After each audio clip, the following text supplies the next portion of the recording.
건강을 잃으면 품격도 사치일 뿐입니다. 안녕하세요. 노년의 품격입니다. 지난 시간 우린 주로 정신적인 품격에 관한 주제를 다뤘습니다. 하지만 오늘 저는 가장 가혹하고도 현실적인 질문을 하나 던지려 합니다.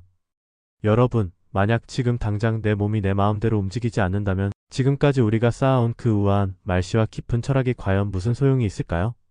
품격은 정신의 고고함에서 나오지만 그 고고함을 지탱하는 것은 결국 나의 육체입니다.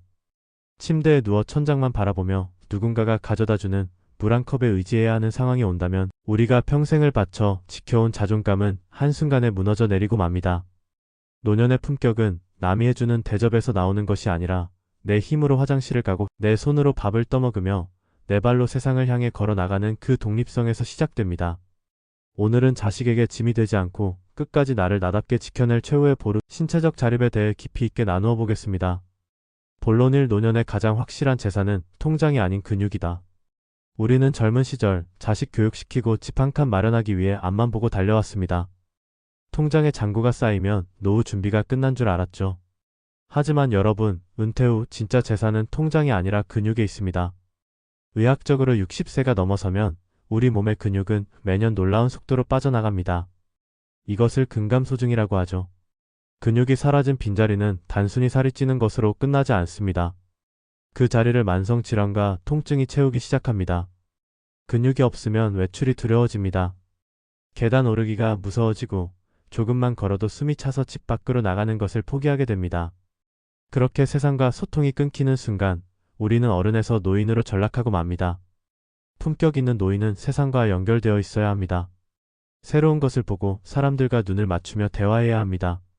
하지만 하체 근육이 무너져 집안에만 갇히게 된다면 아무리 좋은 대화법을 알고 있어도 써먹을 곳이 없습니다. 자식에게 물려줄 유산 몇 푼을 고민하기 전에 지금 당장 내 허벅지 근육을 어떻게 지킬지 고민하십시오.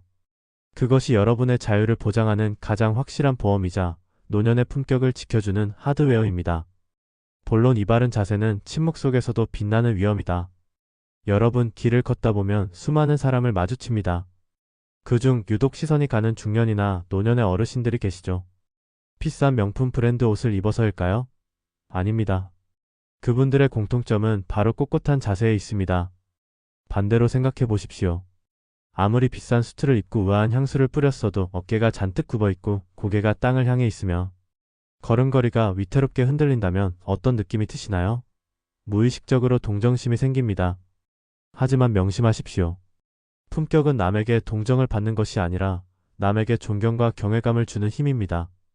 굽은 등은 세월의 무게에 짓눌린 패배자의 모습처럼 비치기 쉽습니다. 하지만 허리를 펴고 어깨를 뒤로 젖히는 순간 당신의 아우라는 180도 달라집니다. 자세를 바르게 하는 것만으로도 키가 커 보이고 목소리에 힘이 실리며 주변 사람들은 당신을 함부로 대하지 못하게 됩니다. 바른 자세는 단순히 건강을 위한 것이 아닙니다. 그것은 나는 여전히 내 삶의 주인이며 세월에 굴복하지 않았다는 것을 온몸으로 증명하는 무언의 선언입니다. 지금 영상을 보시는 이 순간 허리를 곧게 펴고 턱을 살짝 당겨보세요. 그것만으로도 당신의 품격은 이미 상승하고 있습니다. 본론 산병수발 앞에 효자는 없다. 자식을 지키는 부모의 결단? 우리나라 부모님들은 참으로 자애롭습니다. 평생 자식을 위해 희생하고 늙어서도 자식 걱정뿐이죠. 나는 괜찮다. 너희들만 잘 살면 된다라고 늘 말씀하십니다. 하지만 정말 자식을 위한다면 여러분은 아프지 말아야 합니다. 현실은 가혹합니다. 김병에 효자 없다는 옛말은 결코 틀린 말이 아닙니다. 자식이 아무리 효심이 깊어도 부모의 대소변을 받아내고 24시간 간병에 매달리다 보면 그들의 삶은 무너집니다. 자식의 커리어가 끊기고 손주들과의 평화로운 일상이 파괴됩니다. 결국 효심은 원망으로 변하고 그토록 사랑했던 부모-자식 관계는 비극으로 끝을 맺기도 합니다. 우리가 운동을 하고 식단을 조절하는 이유는 단순히 오래 살기 위해서가 아닙니다. 사랑하는 내 자식들이 부모 걱정 없이 자신의 삶을 마음껏 펼치게 해주기 위해서입니다. 부모가 건강하게 친구들을 만나고 취미생활을 즐기는 모습. 그 자체가 자식에게는 세상 그 무엇보다 큰 유산입니다. 우리 부모님은 참 멋지게 늙어가셔라는 자식의 한마디는 수억 원의 현금 증여보다 당신의 품격을 더 높여줄 것입니다. 자식을 사랑하신다면 지금 당장 그들을 위해서라도 운동화 끈을 묶으십시오. 그것이 부모로서 할 수 있는 마지막이자 최고의 사랑입니다. 결론입니다. 품격 있는 노년의 완성. 오늘 우리는 건강이 왜 노년 품격의 절대적인 조건인지에 대해 깊이 있게 논의해 보았습니다. 품격은 하늘에서 뚝 떨어지는 것이 아닙니다. 매일 아침 일찍 일어나 몸을 움직이고 몸에 좋지 않은 음식을 멀리하며 흐트러진 자세를 바로잡는 고통스러운 절제 속에서 피어나는 꽃입니다.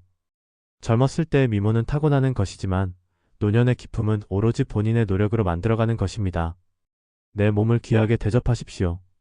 내가 내 몸을 함부로 다루는데 누가 나를 귀하게 여겨주겠습니까? 오늘부터 거창한 계획 대신 작은 것부터 시작해보세요. 엘리베이터 대신 계단을 한 층만 걸어 올라가고 식사 후 15분만 동네를 산책해보세요.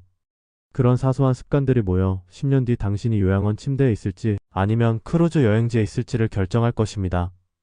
여러분의 품격 있는 노후를 진심으로 응원합니다. 오늘 내용이 도움이 되셨다면 구독과 좋아요로 함께 해주세요. 시청해주셔서 감사합니다.